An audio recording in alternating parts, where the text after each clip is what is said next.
think I'm there. Oh, I think I'm there. I think I'm here with you guys. We're gonna check what's going on here. Check. I'm here. Yay! Hi. I'm gonna give you guys just a minute to see who else can make it. I think this is like officially the very first Facebook Live I've ever done. So this is kind of exciting and nerve-wracking for me. And that's okay. There's even captions, you guys. How exciting is that? Okay.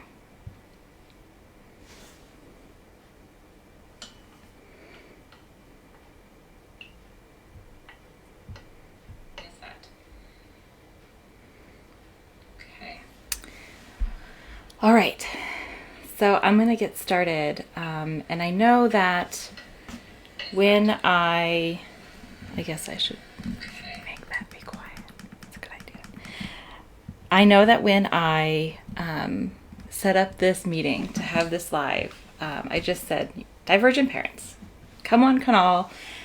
If you're neurodivergent and you struggle as a parent, this is the place to be. Since then, I've renamed it as of today, in fact. And what it is C.R.E.A.T.E, Divergent Parents. And it's C.R.E.A.T.E. It is the courage to relax, embrace, and allow the transition to excellence. And this is an umbrella that I'm creating because that is exactly what I did when I found out that I was neurodivergent. And I had to really relax into this idea of who I was and how I was going to be. And really embrace everything that goes along with that. And it was a lot. It was a lot of work that I did to embrace all of that. And then allowing the transition into excellence, that is something that we like to stop ourselves from doing a lot. We say to ourselves that this is just how it is. This is just how I am. I can't change.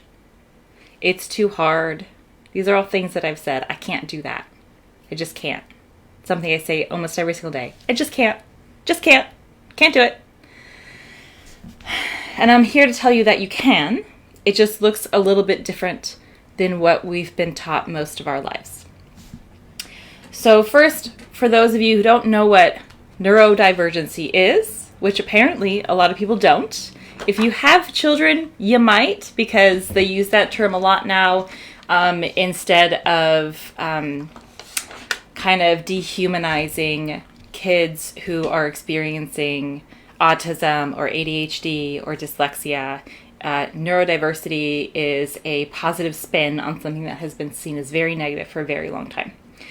So neurodiversity is simply that your brain works in a way that is different than a neurotypical. And a neurotypical is just the large body of humankind and how they can normally just exist in the world. I'm not very good at describing what neurotypical looks like because I've never been one. So when I was 39, I learned that I was autistic.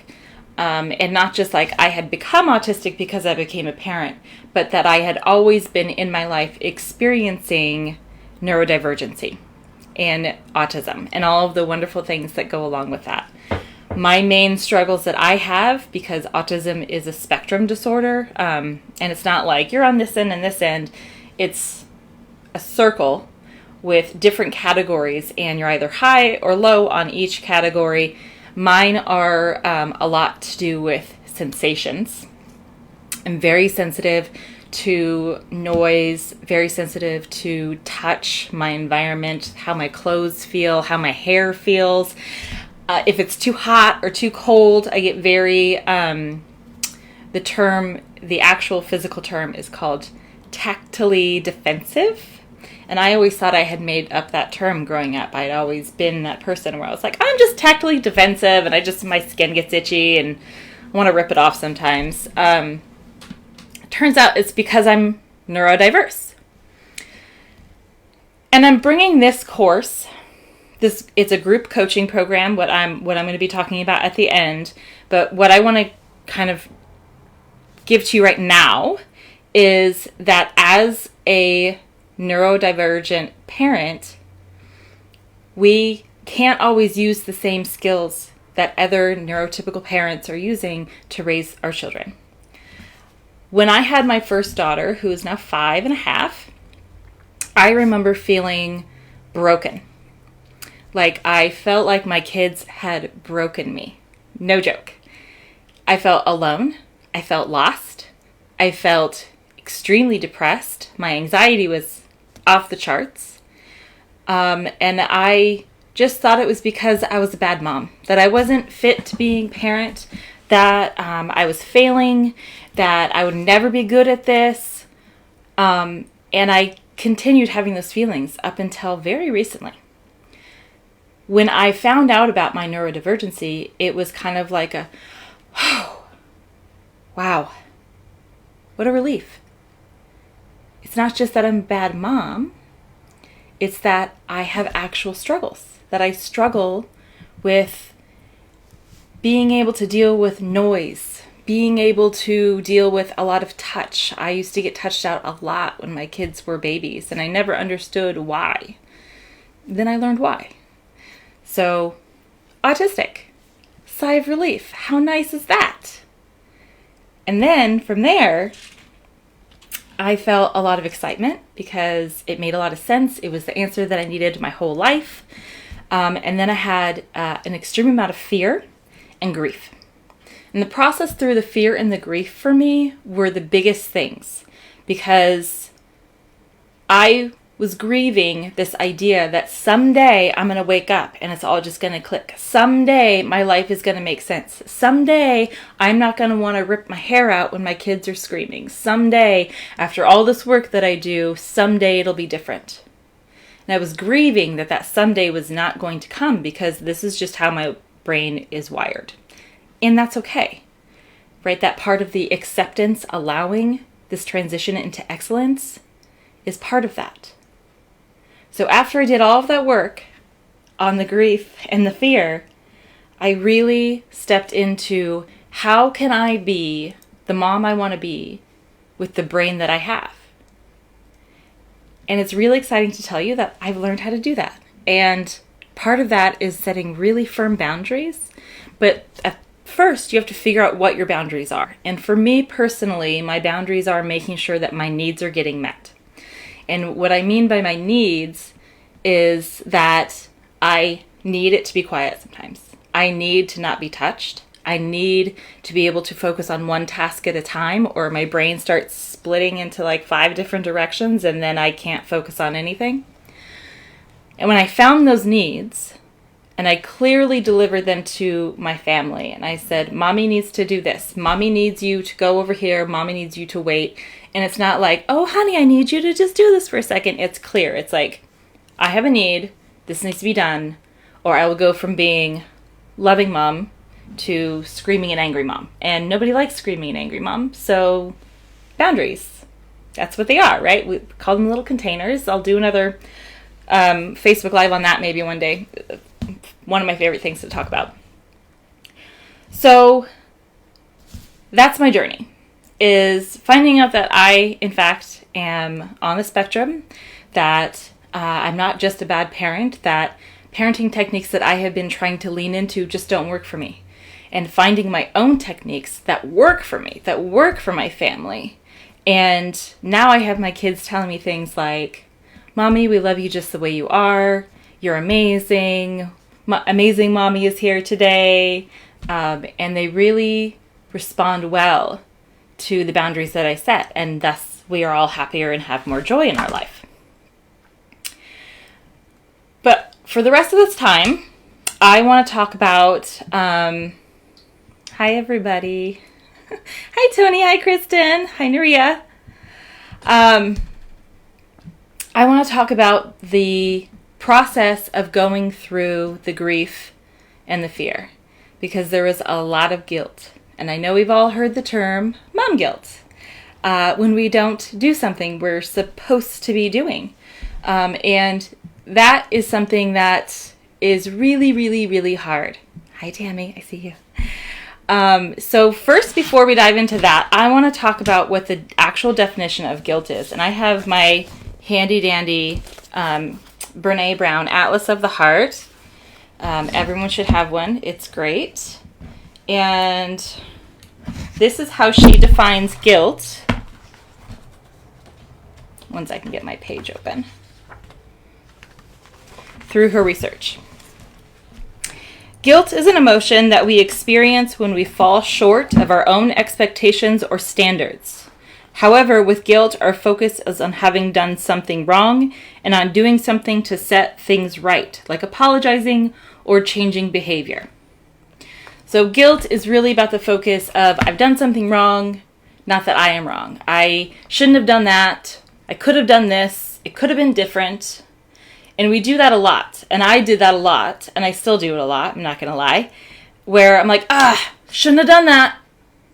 Could have done that differently.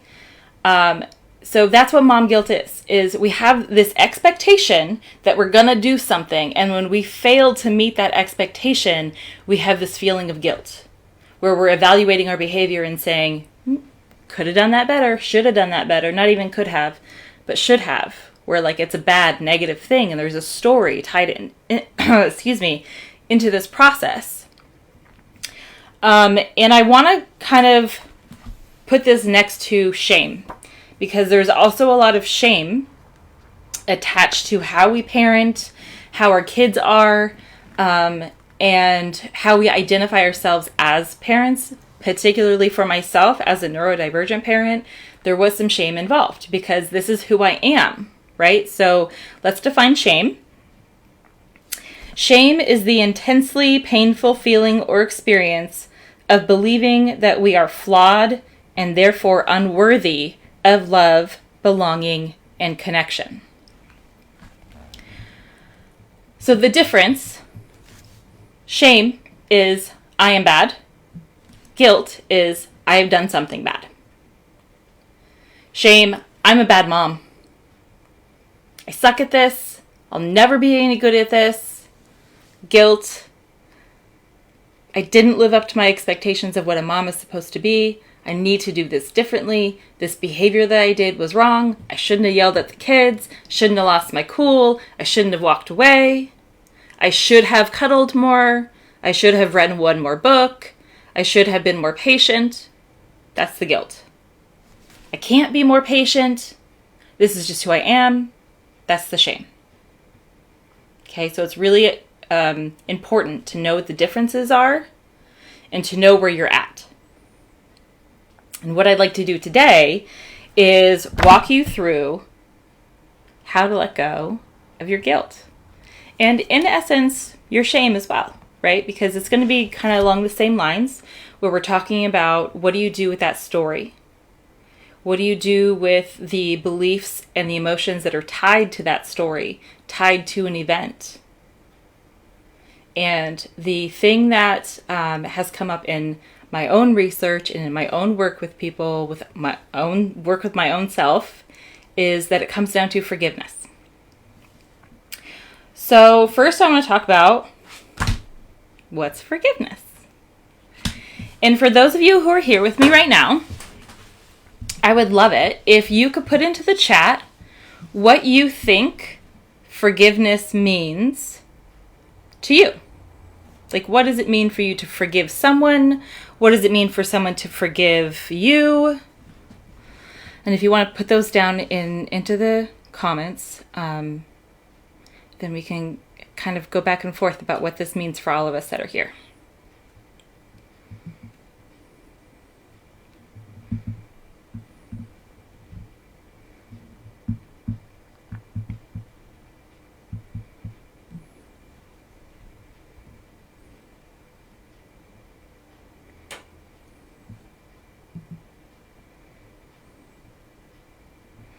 I like that, Tony. Forgiveness is understanding in my mind.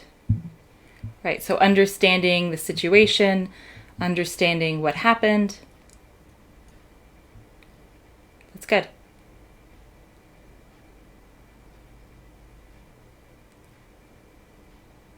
So I love that you said that, Tony, because the next thing that I have done on my notes is when you look at forgiving something, hi, Brianna, letting go for yourself so you can heal. Yes, that's beautiful. Moving through, Kristen, hi, moving through or past anger, hurt, resentment to a more peaceful place. Nuria, forgiveness for myself and my own perceptions of reality. Yeah. Okay, Tony, someone understanding the situation and analyzing it. Tammy, considering context, circumstance, where people are and I am at, plus healing. Great. Those are all amazing definitions of forgiveness. Way better than what I was even writing down before I got on here. So I love that. I love that you guys have such a great understanding of what forgiveness is. By a show of yep, that's me, or no, not at all, who's really good at forgiving? Who knows how to do it? Who knows how to change your own perceptions of reality, or move through or past the anger or the hurt? Letting it go. Who can do that? Who feels like they're good at that?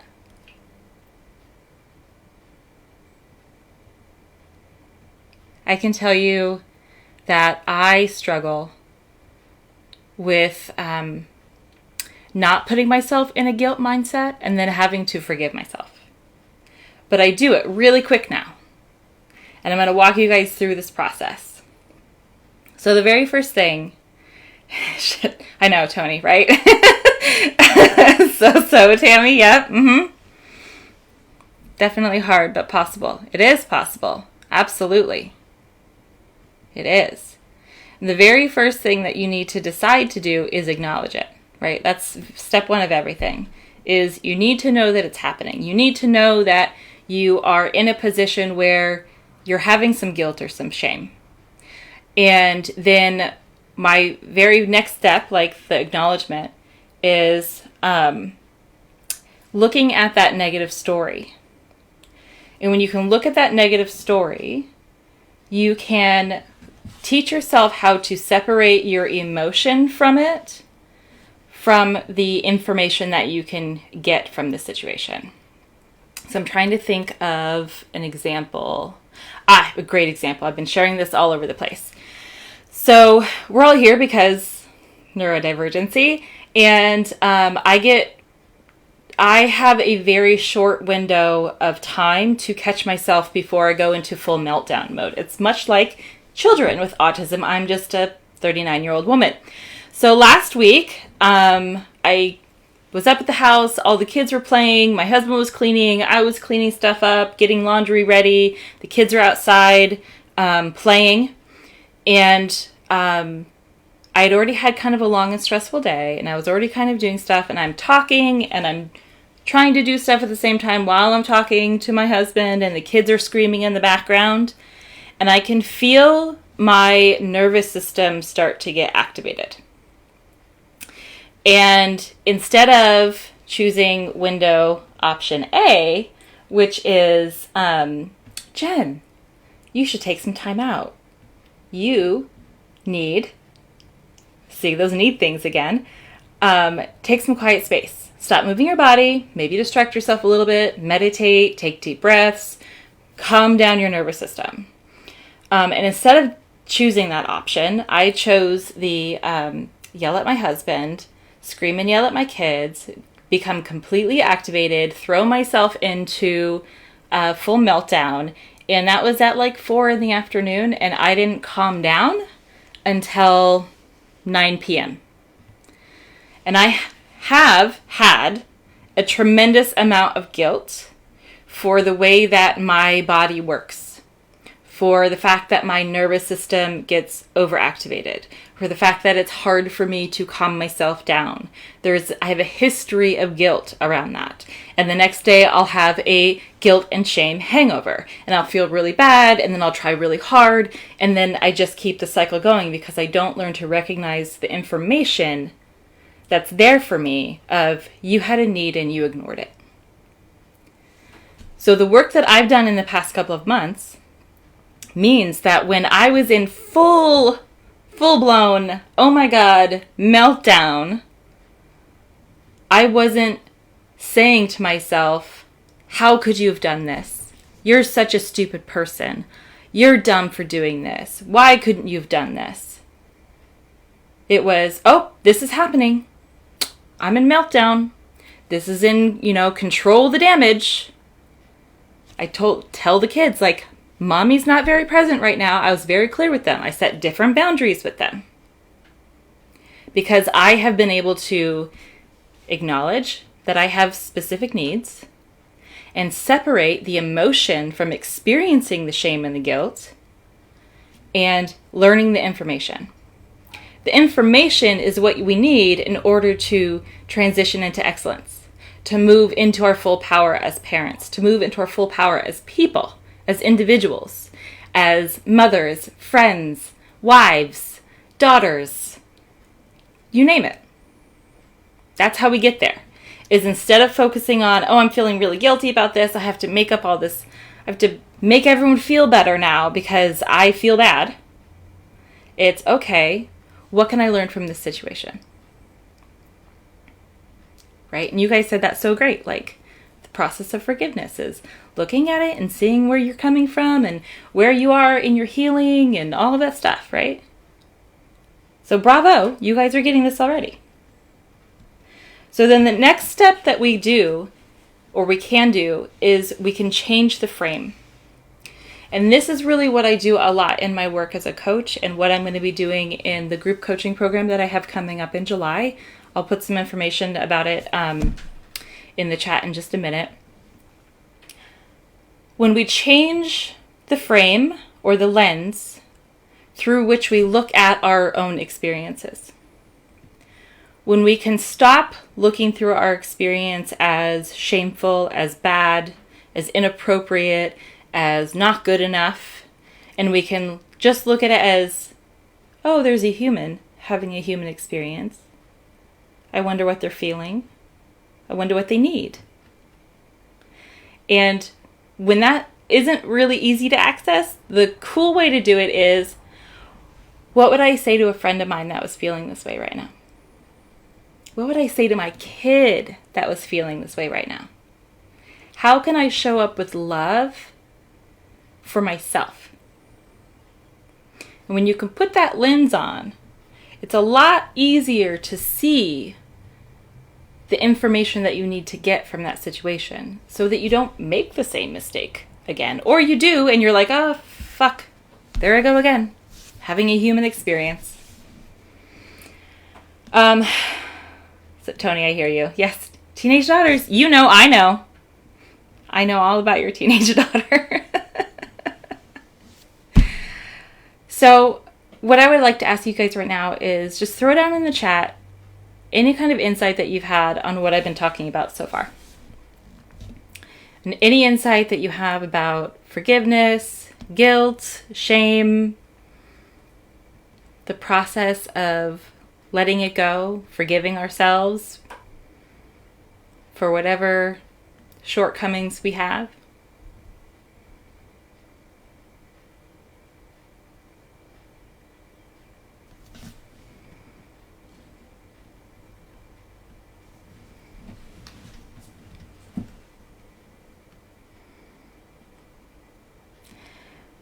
I can honestly say that my biggest insight for all of this is I want to be here to support neurodivergent parents, but this is honestly something that everyone experiences. Everyone experiences guilt and shame. Everyone experiences a difficulty trying to learn how to forgive themselves. We all do.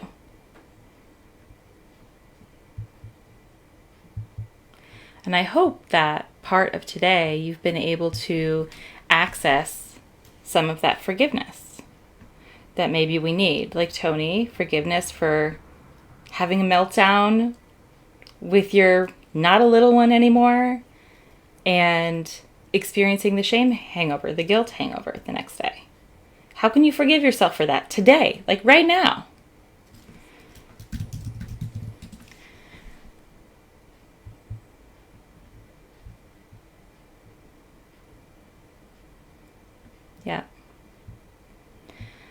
So you've always found it very difficult, Tony, to forgive other people, to heal myself.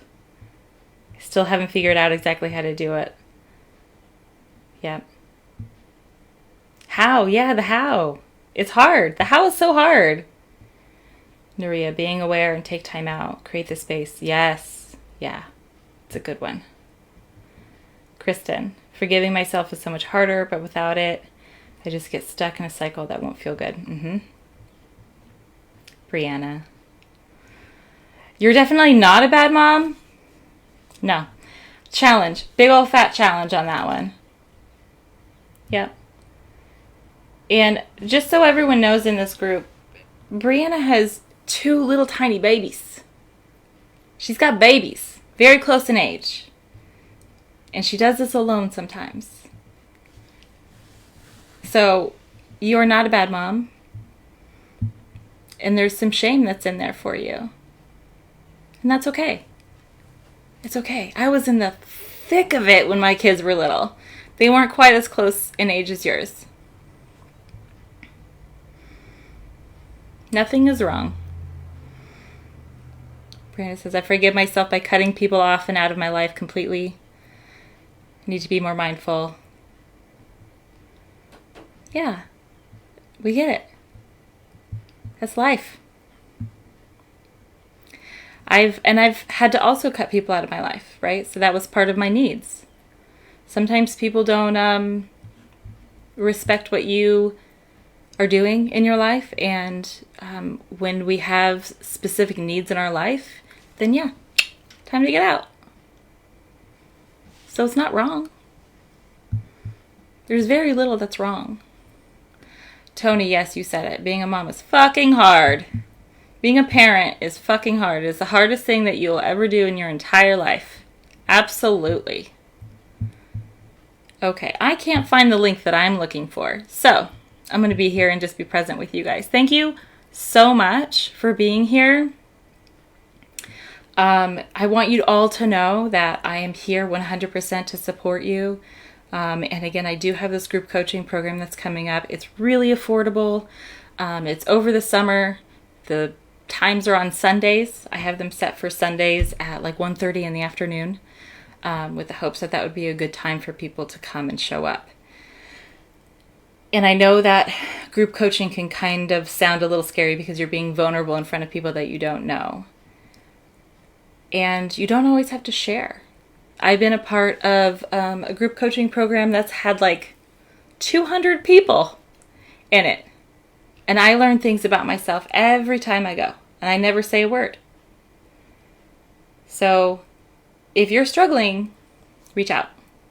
I'm here. I'm just a DM away. Most of you already have my number. You can text me. And if you don't, then DM me and I'll send you my text message or my number. It's also like on my website. Tony, it was so good to I'm not seeing you, but to have you here and participating. I'm not even worried about it, Kristen. I know you didn't ghost me. Life gets difficult and hard. Don't even stress about it. Well, again, thank you guys so much for being here. Thank you for participating. It made it a lot more fun for me. And I really hope that you got something from this. This video will be available later if you feel like you didn't get something, you missed it, or you want to go back and look at it. This whole process of forgiveness, Tony, it's one that I'm just kind of tapping into, like being able to articulate it. So it might be nice to just come back, rewatch the video, and you might get something else out of it. All right, guys, thank you so much. I've got to run. Again, I'm just a DM away, and I can't wait to speak to you all again soon.